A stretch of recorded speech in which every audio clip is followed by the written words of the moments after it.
What is going on, everybody? Welcome to Sports Talk with Bros. And these NBA first-round playoff matchups have been insane. They've been wild. It's actually been an unbelievable first round. Before we begin, hit that thumbs up button, subscribe, comment down below. Let me hear your opinions on these games so far. And let's kick this off with Thursday, April 26th. We had the Celtics and the Bucks in Game 6, and the Bucks find a way to win 97-86. The fourth quarter, the Celtics were making a push. They were doing everything that they could to try and end it in Milwaukee, but they have failed. They have yet to actually win a game in Milwaukee, so this game is going 7, and that is wild. I actually can't believe it, because on paper, the Celtics are a better team than the Bucks. You have Giannis going off for 31 points and 14 rebounds, and you can tell that the length of him is getting to this team. They're struggling with the length of the Greek Freak. He is playing well, and let's see, man. Hopefully that this Bucks team, can find a way to win in the TD Garden, because they've yet to win away,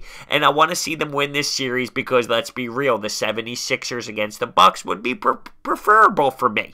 It would be something I would like to see.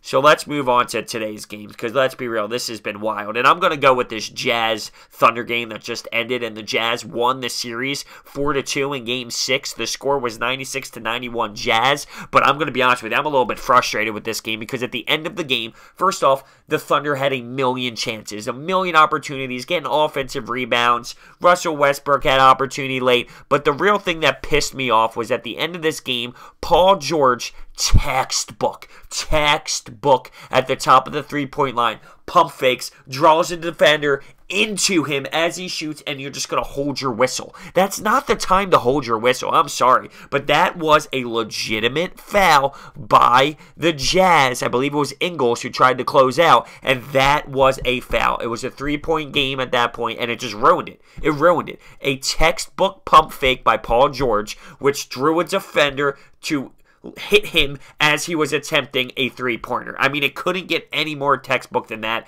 and the refs just want to swallow their whistles because they don't want to call a foul at the end of the game, but it was such a legitimate foul. It's unbelievable. Now we're going to get a report from the NBA that says, it should have been called a foul. That's great, but what the hell does that do? Donovan Mitchell, 14-26 shooting, had 38 points tonight.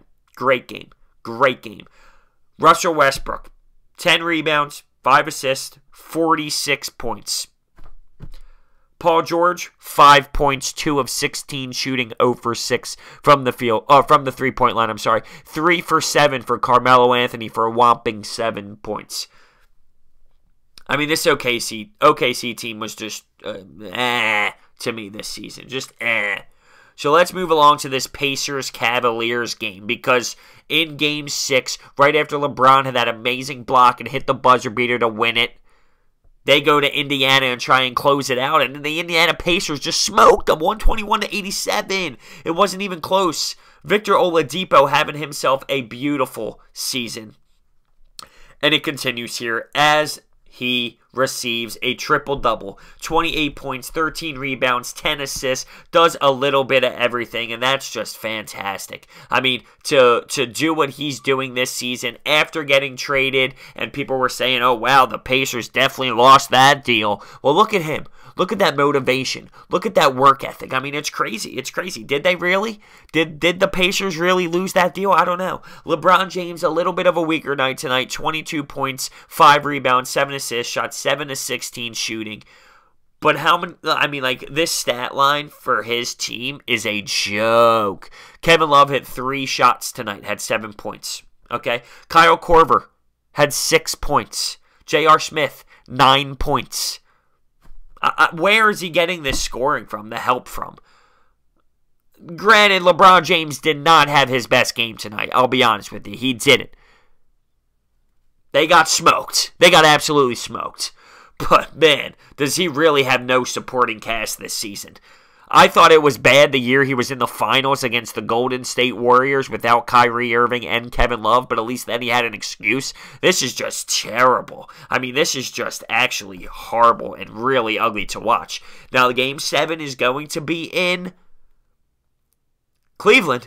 So that's huge. I mean, LeBron's back is against the wall in a Game 7 against the Indiana Pacers in the first round. It's actually crazy to me. It's a little bit heartbreaking, I'll be honest with you, being a diehard LeBron fan, but whew, this is crazy. And then you have the Toronto Raptors going into Washington, D.C. and taking the series in Game 6. The score was 102-92, and the Toronto Raptors move on. Looking at some stat lines. DeMar DeRozan, a little bit of quiet night offensively with the points. He only shot 16 of 18 shooting, and he didn't even hit a three-pointer tonight. He only scored 16 points. Kyle Lowry, a little bit more offensive than we're used to seeing with 24. But, I mean, they had a little bit more than the Wizards. The Wizards literally have two guys. I mean, they really do. Bradley Beal gives you 32 points. He had a hell of a night. He hit 6 3-pointers. And John Wall with 23 points. But I feel like if you can contain those guys, looking at the rest of the Wizards roster and stats, you're going to be okay. I mean, they can have their scoring nights. They can have their 30 and 20, and that's awesome. But when those are the only two guys performing at that rate, you're going to be okay. You're going to be okay. And that's exactly what the Toronto Raptors did. They move out of the first round, and now they're looking at potentially the Cleveland Cavaliers, which would be very interesting of a series, or the Indiana Pacers, which can give this Toronto team an opportunity to actually make it to the Eastern Conference Finals. But man, oh man, oh man, oh man, has this first round been one of the most exciting rounds in a long time in these NBA playoffs. We have a Game 7 with the Milwaukee Bucks and the Boston Celtics. We now have a Game 7 with LeBron James and the Cleveland Cavaliers along with the Indiana Pacers. It's just wild. It's just wild. I love it.